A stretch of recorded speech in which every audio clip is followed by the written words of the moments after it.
sip the effing beer and shut the F up. Let's go.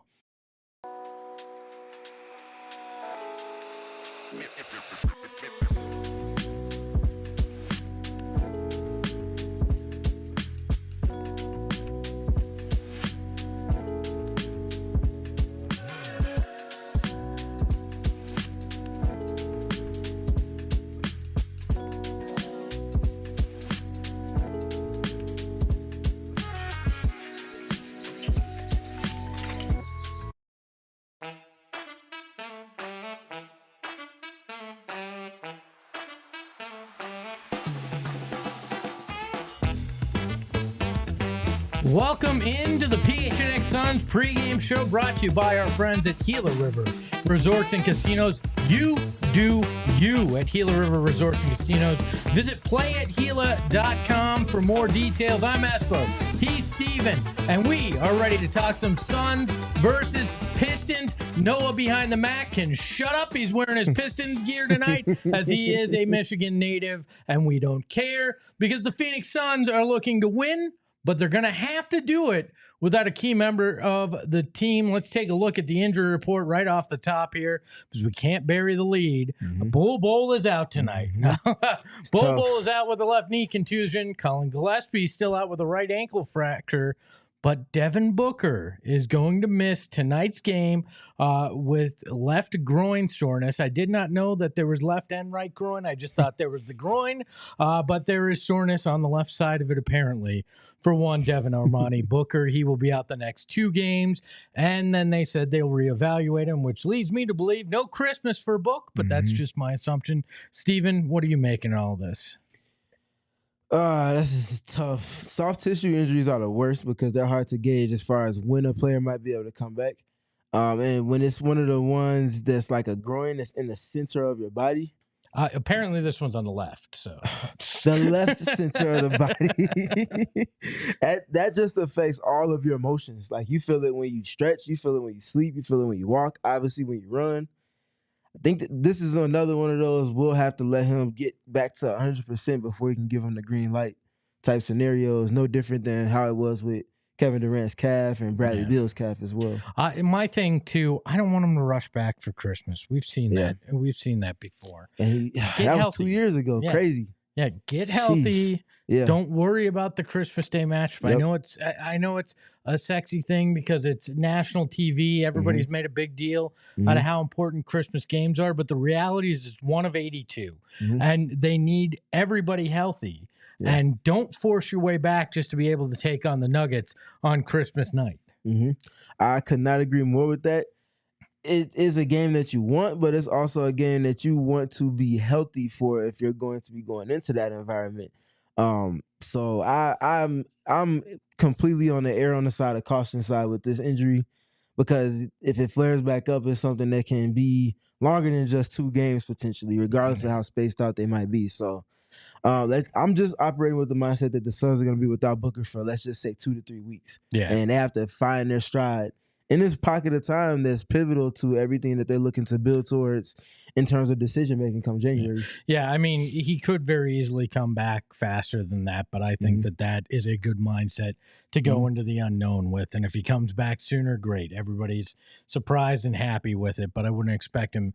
I don't think he'll play Christmas. Devin Drez back in the chat says, if we lose this game tonight, it'll be a real kick to the left groin and the right, if you will, especially because we're going to have to deal with Noah and his cocky ass behind the Mac producing tonight, if that's the case. And the reason why we'd be upset is because this Detroit Pistons team, well, better than last year, still not very good at 11-17. They have a net rating of 22nd overall, 23rd offensive rating, and 18th in defensive rating, according to Cleaning the Glass. And that equals to not that great of a team. Yeah.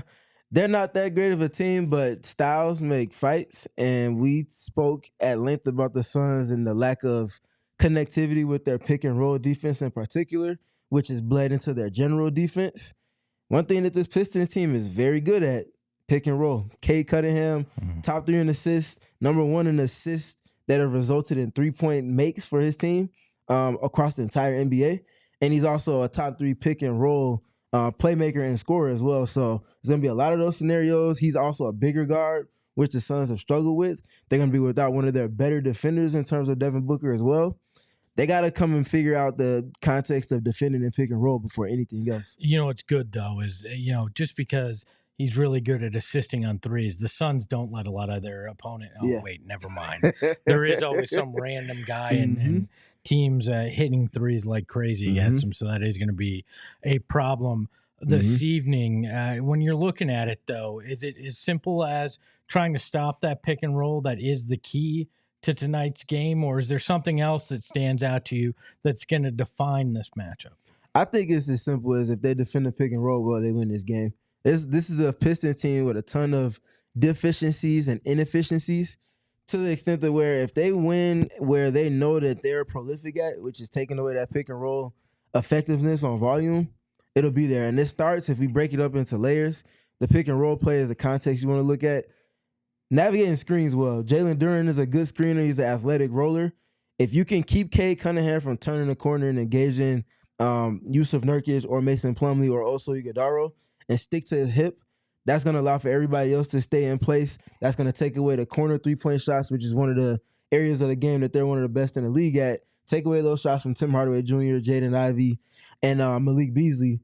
Now you're starting to work because you're taking away a margin that they look to pretty much dominate on a game-by-game basis. And I think that in turn allows for them to play into the transitional offense. Do you think that Nurk actually has a chance at staying on the court tonight? Is this a matchup where he can actually have an impact? Because, we've seen him played off the court in pick and roll matchups. If they can't figure out the coverage right, I wonder how long he's going to be out there this evening. Yeah, this might be one of the games where you end up seeing more Oso and Mason Plumlee than Nurk. I think it's going to be that first shift that he's going to be given the opportunity to see what he has in terms of stamping an impact on the game defensively and on the glass. And I think that's going to be a big gauge as far as what his minutes total is going to look like come to the conclusion of this game. Yeah, that was what I was thinking, that we might see more Oso in this one, and rightfully so. He's done enough to prove that he can be out there and he can make the smart play, especially defensively. And I think in this kind of matchup, that's what you need. You just need to be smart in what you're doing defensively, right? And that's kind of a key. We did get the starting lineup, if you were wondering, with Booker out. It's going to be Tyus Jones, Bradley Beal, Royce O'Neal, Kevin Durant, and Yusuf Nurkic. No real surprise there, as we've seen, Royce O'Neal get more of a chance since Ryan Dunn's kind of fallen out of favor in the rotation a bit. I think this is a good enough starting lineup to take care of business, and it's going to be interesting to see what they're capable of doing. But one man that's going to have to step up with Devin Booker out at least the next two games is Bradley Beal. And Coach Mike Budenholzer talked about needing Brad to step up in this game. Yeah, no, I mean, I think we've talked about it with some other, injury situation. There's always maybe, opportunities that come where your team can grow and players can grow and do things. And maybe in a strange way in the long run, you're better, when you have to go through these things. So Brad is incredibly capable, excited for him. And, we need him to always be aggressive, but, it's the course of a game. It's the nature of it. Without Book, I think there's going to be more opportunities. And to that point, without Devin Booker and Mike Budenholzer mentioning that Bradley is incredibly capable, we have to see it. We know that he is. We know what his prerequisites are in terms of what's preceded him in his career. Show it. This is an opportunity without the team's, the franchise's leader, the franchise face. You have an opportunity for more touches, more plays called for you, more of your teammates looking to lean on you. Make it happen. I think we will see that. The thing for me is, we've seen what Booker can do when it's him and KD, right? And I think we'll find out tonight how well Bradley Beal can play next to Kevin Durant. But it brings up the question, do you have two guys that are far too close in skill set and play the same position that is actually hurting each other just simply because they do so many of the same things. And I think that's what we're going to find out more than anything in the next handful of games and maybe longer with Devin Booker out. Is that the case? And that actually might be enough to give you what you need to know when it comes to a potential Jimmy Butler trade, because everybody assumes you got to see what these three guys together look like. But I also think you can learn a lot about how do Beal and Booker look without the other one and make a determination that, you know what, this is one of the bigger problems we're dealing with is two guys playing essentially the same role, and we need to alleviate that as well. Yeah, that would not surprise me. I have felt like the kind of redundancy that does overlap between those two can be a positive for the team, but you have to flip it and you have to kind of align it with your system the right way. We haven't seen it to the extent where we see both of them kind of getting off in tandem with one another over the course of games. And I think that that's something that Bill will appreciate and kind of feel like a lifting of pressure maybe potentially while Booker is out, because the ball will be in his hands more just by default. And I think another thing that we've seen is, though the lineups haven't hit as well over the last handful of games, when Bill is on the court with a bunch of wings in the center, we saw it earlier this season, it was hitting when he started hitting his little stride scoring. It'll be a whole lot more opportunity for scenarios like that with this matchup and just generally without Devin Booker in. This is pure speculation, but I want your thought on my insanity. You got to wonder if Bradley Beal comes out and cooks in a handful of games without Booker, if that makes him more willing to consider, being somewhere else too, because then it's, oh yeah, I am still this guy. I can go do that. I can, on a team where I'm not the third wheel, maybe I'm the second or even the first, depending on where I wind up, I can still be the man. And let's be honest, when you're these guys, you're professional athletes, being the man is intriguing for a lot of them. It is. And I think that the thing with Beal is that I imagine that he wants to win. So if that is the mindset that he comes from this pocket of time without Devin Booker in, it's like, okay, you would benefit from having a ball in your hands more and things being catered more to your style of play for you and surrounded around you. But what's the context of the team? What's their approach as far as the goals for this season? Is it play-in? Is it playoffs? Is it championship? And how would I kind of be able to manipulate a trade because I have a no-trade clause to align that way? That's where it kind of crossroads is. Look, I think one of the biggest problems, and I think this whole discussion points to it, is the Suns don't really have an identity. Yeah. I don't think we know who these Phoenix Suns are, much like we didn't know who they were last year outside of three big names that would get injured, on a regular basis. And again, that's kind of what the identity is right now. But as a team as a whole, I don't think they know who they are. Tyus Jones talked about that yesterday at practice. Yeah, I think, we got to do a better job of that, of creating a more general identity and not, I think our big three do so much for us, and we rely on them for a lot. But we also got to be able to win games and create that identity for, they're not going to play every night. All three of them aren't going to play every night. That's just the reality of it. And for, when, an injury does happen, we can still hang our hat on, our pillars of how we want to play and what our identity is. So that's where we're at, and we feel like we do have a good identity. We just got to do a better job of kind of sticking to that. So I think that when we look at the Suns roster on paper, you see the top three players, and then you see the next tier of three players after that. Everything is kind of aligned on the offensive side of the floor. So you can put your money on this team's identity being stamped on what they want to do consistently, regardless of what an opponent might want to do with their offense, dictating with their offense. That's the side that they pushed all their chips into. However, that doesn't mean you can just completely ignore the other side, and that's where all the questions are for me. I have no questions about this team when even if it's just 2/3 of their big three in the lineup, they'll be fine on offense. Defensively, for me, can you get timely stops? Can you get stops when you're putting the ball in the bucket consistently? And can you get those stops in crunch time if you happen to go into the clutch? that's the way this team needs to be aligned for them to reach their ceiling. See, I actually do have questions when it comes to the offense. And my biggest question is Mike Budenholzer's system the right fit right now for Kevin Durant and Devin Booker, or does he need to tailor it a little bit more towards their strengths?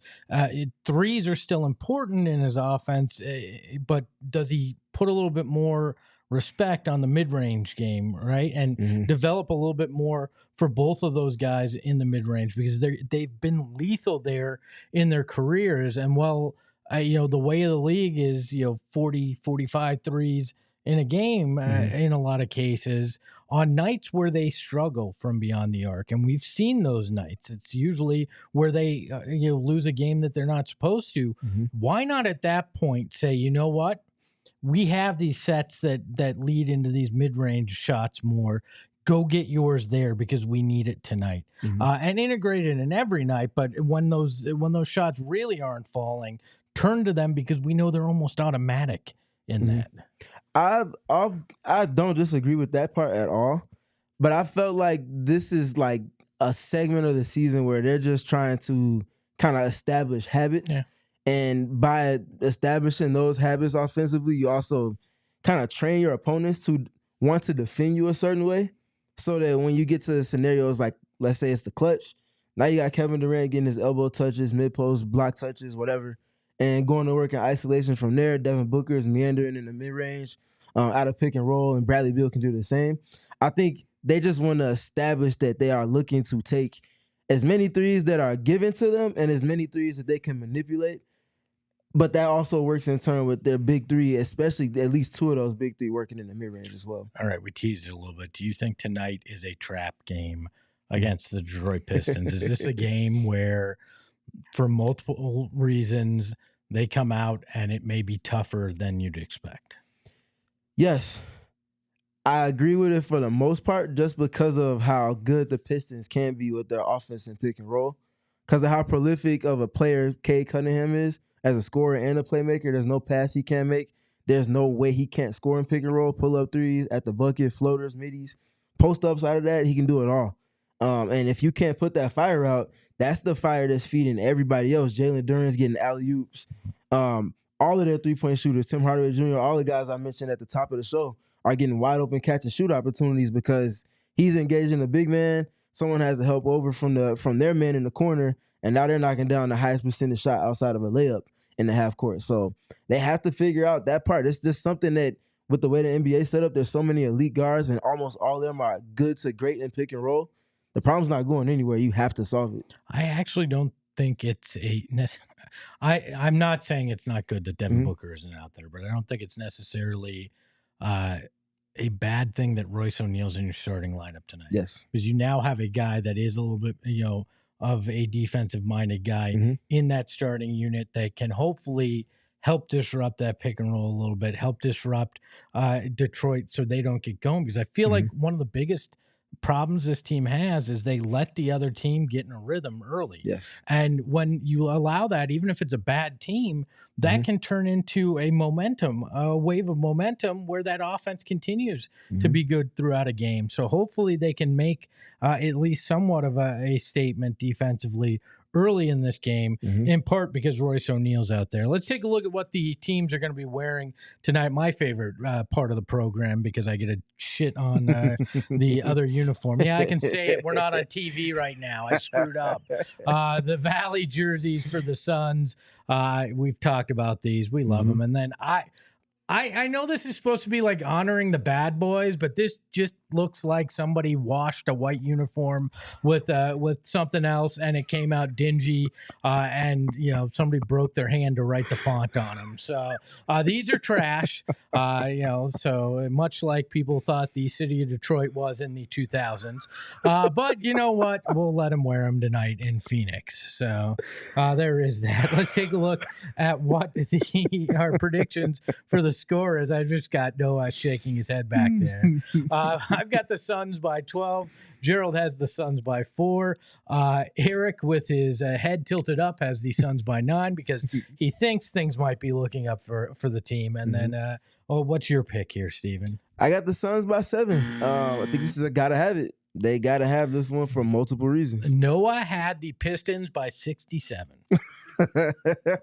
And based off the jersey he walked into the office wearing today, I believe it 1,000%. It's actually, at least he didn't go the ugly Bad Boys jersey. Yeah. Like, that's actually nice. I love the classic Pistons ones. I just don't know what the trash that they decided to bring to Phoenix is. Let's take a look at the line, what our friends over at Bet365 think about tonight's game.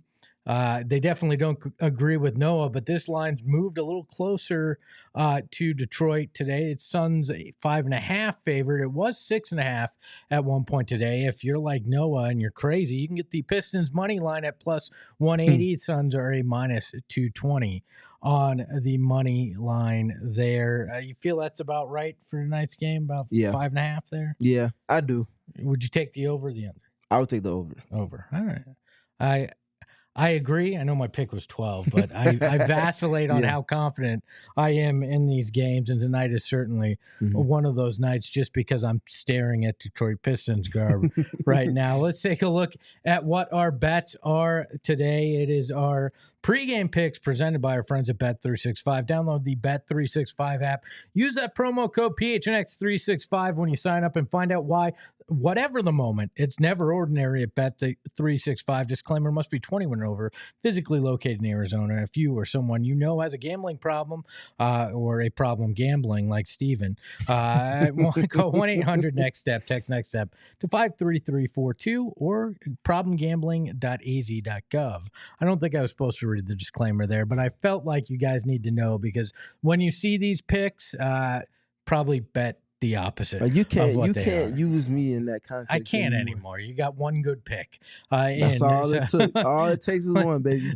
Steven, why don't you tell us what you got tonight? For sure. I got Kevin Durant starting off my parlay today. 33.5 points and assists combined. I think this is a game where without Devin Booker, you have to lean into him more. Needless to say, he's been the best player on the team this season. And I think they're going to be able to lean into him to manipulate things for them and kind of dictate with him on the court. In addition to that, talked a lot about Cade Cunningham and how impactful he is in pick and roll and just generally his feel for the game. 38.5 points, rebounds, and assists combined. That's essentially what he's averaging on the season.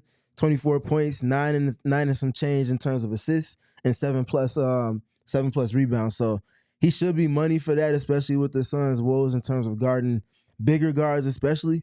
And then the last one I talked about, their three-point shooters. Malik Beasley is a player that's been a sniper, and he gets a lot of the threes that I talked about. Cade Cunningham leads the league in assists for from that man. So I think there's with the Suns' issues guarding shooters, he's going to get off. That Malik Beasley pick is the Suns special when they give up it is. Too many threes. And that's the exact lens that I looked at making that pick from. I almost picked another one too, but kept it easy. Let's show what Eric's bet is. Not that it matters. He's going to lose. Kevin Durant, first basket at +3. If you're going to go first basket, why take a +375?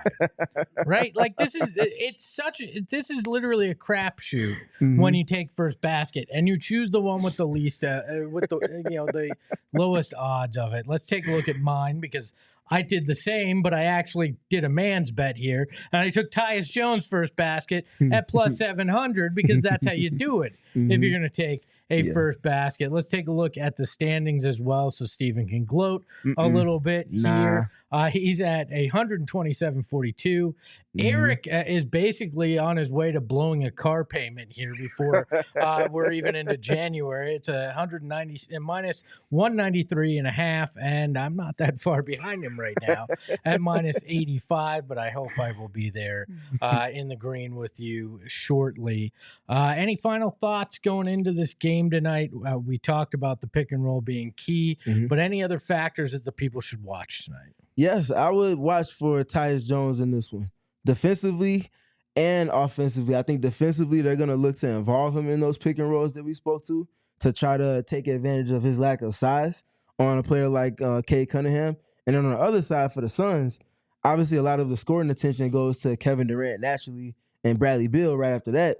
Tyus Jones has to find the basket again. He only had 7 points in their last game. They need him to knock down threes, playing off of the attention those two garner. But they also need for him to dictate in the context in which he's elite at, which is in the pick and roll himself. The Pistons are not a good defensive team, And I don't see any reason why they should be able to stop anything the Suns want to do on offense. Yeah, but as we've learned, the Suns can stop what they want to do on offense with the live ball turnovers that they've had. Look, it is the end of our program. You're going to go watch this game, and hopefully we come back with a positive result because we will be here post-game for you. He is Steven. I'm Espo, and I'm just going to say, can it be a sausage fest when it's only two guys? Ahoy, hoy! We all silly like the mayor.